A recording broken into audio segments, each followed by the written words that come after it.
बिस्मिल्लाहिर्रहमानिर्रहीम। अस्सलाम वालेकुम स्टूडेंट्स, कैसे हैं आप लोग? तो जैसे कि आप लोग जानते हैं कि हमारा chapter 3 the cell almost done हो चुका है। इसमें बस एक छोटा-सा टॉपिक रह गया और उसमें हम पढ़ेंगे कि ये मास्टर सेल होता क्या है, ठीक है? इसमें हम ये जानेंगे कि मास्टर सेल क्या होता है। तो टॉपिक हम स्टार्ट करते हैं। सबसे पहले हम देखेंगे कि जो है डिवीज़न ऑफ लेबर क्या है, कि किस तरह से काम डिवाइड होता है। अगर एक स्कूल है तो आप देखेंगे कि उसमें टीचर का क्या काम है, कोऑर्डिनेटर का क्या काम है, प्रिंसिपल का क्या काम है या जो वर्किंग स्टाफ है उसका क्या काम है। उसी तरह सेल के अंदर ये जो डिफरेंट ऑर्गेनेल्स हैं, तो हर ऑर्गेनेल का एक स्पेसिफिक फंक्शन है, एक स्पेसिफिक टास्क है। माइटोकॉन्ड्रिया का क्या काम है, एंडोप्लाज्मिक रेटिकुलम का क्या काम है, गोल्जी एपरेटस का क्या काम है। ठीक है, ये तो डिवीजन ऑफ लेबर थी विद इन सेल, के सेल के अंदर जो जो ऑर्गन है वो क्या क्या स्पेसिफिक टास्क परफॉर्म कर रहे हैं।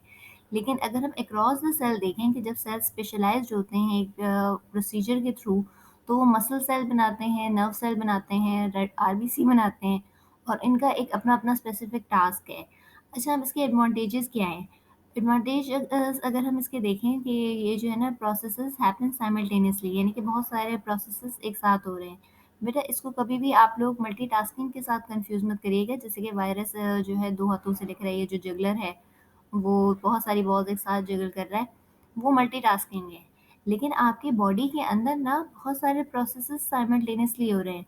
लेट्स सपोज़ अगर आप कोई फूड इनटेक करते हैं, तो इस तरह तो नहीं होता है कि आपकी बॉडी कहे कि जी मैं ये फूड अभी डाइजेस्ट कर रहा हूँ, तो मैं थोड़ी देर के लिए ना अपना ये ब्रीदिंग प्रोसेस स्टॉप कर देता हूँ।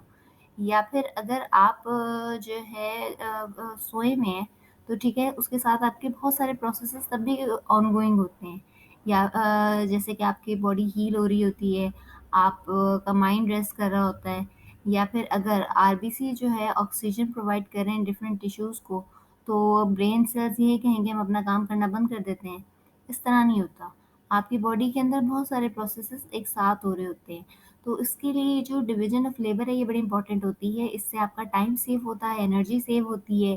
किसी भी सिंगल ऑर्गेनल या स्ट्रक्चर के ऊपर एक साथ बर्डन नहीं आ जाता और ये ओवरऑल एफिशिएंसी इंक्रीज़ करता है ऑर्गेनिज़्म की। चाहे वो प्लांट हो और एनिमल हो या फिर ह्यूमन हो। ठीक है? तो हमने देखा था कि अगर हम डिवीज़न ऑफ लेबर की बात करें विद इन सेल्स, तो वो तो जो है ना सेल ऑर्गेनेल्स की बात थी। लेकिन अगर हम अक्रॉस द सेल की बात करें कि किस तरह से ये जो सेल्स हैं ये स्पेशलाइज्ड सेल्स में डिफरेंशिएट होते हैं। तो इसके लिए हम एक प्रोसेस समझेंगे कि अगर आप ये देखें, ये आप सेक्स सेल देख रहे हैं, इसमें 2 तरह के सेल हैं। एक तो ये स्पर्म सेल है जिसमें हमने देखा था कि इसके साथ फ्लैजेला होगा और ये आपका मेल गैमेट होता है, ये आपका स्पर्म कहलाता है। और दूसरा अगर आप एग देखें ना, तो ये आपका फीमेल गैमेट है। जब भी सेक्सुअल रिप्रोडक्शन होती है, तो ये स्पर्म फ्यूज़ कर जाता है इस एग के साथ और ज़ाइगोट बनता है। अब ये जब ज़ाइगोट डिवाइड होता है ना माइटोसिस के थ्रू, माइटोसिस और मियोसिस एक तरह के आपका सेल डिवीजन का प्रोसेस है, जिसे हम नेक्स्ट चैप्टर में पढ़ेंगे इंशाल्लाह। तो ये जो है बहुत सारे आइडेंटिकल और अनस्पेशलाइज्ड सेल बनाता है, जिसे हम स्टेम सेल कहते हैं। इसको दोबारा देखो बेटा, कि स्पर्म सेल है, वो एग के साथ फ्यूज़ हुआ और उसने ज़ाइगोट बनाया। अब ये ज़ाइगोट जो है माइटोसिस के थ्रू डिवाइड होगा और बहुत सारे जो है ना आइडेंटिकल एक जैसे अनस्पेशलाइज्ड स्टेम सेल बनाएगा। तो जब ये स्टेम सेल्स बन गए ना, तो ये जैसे-जैसे डेवलप होते जाते हैं, डिफरेंशिएट होते जाते हैं, ये डिफरेंट तरह के स्पेशलाइज़्ड सेल बनाते हैं। अब इसमें आपके मसल सेल भी आ जाते हैं, नर्व सेल भी आ जाते हैं, स्किन सेल भी आ जाते हैं, फैट सेल्स आ जाते हैं, बोन सेल्स आ जाते हैं, ब्लड सेल्स आ जाते हैं। सही है? और ये प्रोसेस आपका सेल डिफरेंशिएशन कहलाता है। एक सिंगल ज़ाइगोट आपके पास तकरीबन ये 200 टाइप्स के सेल बना सकता है। और जैसे कि हमने स्टार्टिंग में कहा था मास्टर सेल, ये स्टेम सेल्स आपके मास्टर सेल्स होते हैं। क्यों? क्योंकि ये जो चाहे बन सकते हैं।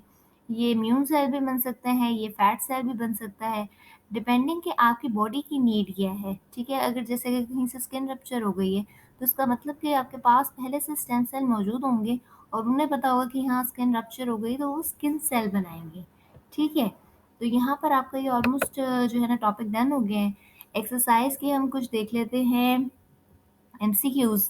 तो इसमें सबसे पहले आ रहा है कि सेल रेस्पायरेशन कहाँ हो रही है? वो न्यूक्लियस में हो रही है, वो माइटोकॉन्ड्रिया में हो रही है, वो राइबोसोम या फिर गोल्गी एपरेटस में हो रही है? आंसर अगर आपको पता है तो जो है ना कमेंट सेक्शन में लिख दें, मैं भी एक्सप्लेन करती हूँ। इसका आंसर है माइटोकॉन्ड्रिया। क्योंकि माइटोकॉन्ड्रिया पावर हाउस है सेल का, तो ये एनर्जी जनरेट करता है in the form of ATP. और आपको याद होगा कि एटीपी कैसे बन रही है, वो थ्रू सेलुलर रेस्पायरेशन बन रही है। तो सेलुलर रेस्पायरेशन कहाँ हो रही है, वो माइटोकॉन्ड्रिया में हो रही है। सही। सेकंड क्वेश्चन हम देखते हैं कि कौन सा सेल ऑर्गेनल है जो कि वेस्ट मटेरियल्स को ब्रेक डाउन करता है। Golgi apparatus, nucleus, mitochondria, lysosome. अगर आपको इसका आंसर मालूम है तो कमेंट सेक्शन में लिख दें। अच्छा, ये बहुत ज़्यादा ईज़ी था, ये लाइसोसोम इसका आंसर था, क्योंकि आप जानते हैं कि ये क्लीन अप क्रू भी एक तरह से कहलाता है, कि ये जो है ना जितने भी वेस्ट मटेरियल्स वगैरह होता है उसको रिमूव करने के लिए होता है, क्योंकि इसके अंदर डाइजेस्टिव एंजाइम्स प्रेजेंट है। नेक्स्ट देख लेते हैं। नेक्स्ट हम देखेंगे कि कौन सा सेल स्ट्रक्चर है जो कि सेल शेप मेंटेन कर रहा है। आप लोग कमेंट सेक्शन में बताएंगे साइटोस्केलेटन, सेंट्रियोल्स, न्यूक्लियस या फिर लाइसोसोम। अच्छा, अगर आप लोगों ने आंसर लिख दिया तो मैं बता देती हूँ कि ये है साइटोस्केलेटन, क्योंकि आप लोग जानते हैं कि ये एक तरह का प्रोटीन फिलामेंट ट्यूब्यूल्स का नेटवर्क है जो कि सेल के शेप को मेंटेन करता है और ऑर्गेनल्स को उनकी स्पेसिफिक पोजीशन में रखता है।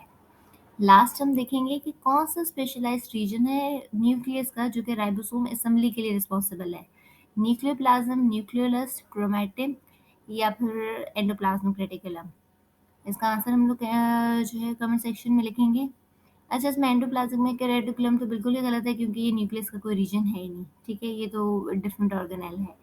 अब तीनों में रह गया आपके पास न्यूक्लियोप्लाज्म, न्यूक्लियोलस या फिर क्रोमैटिन।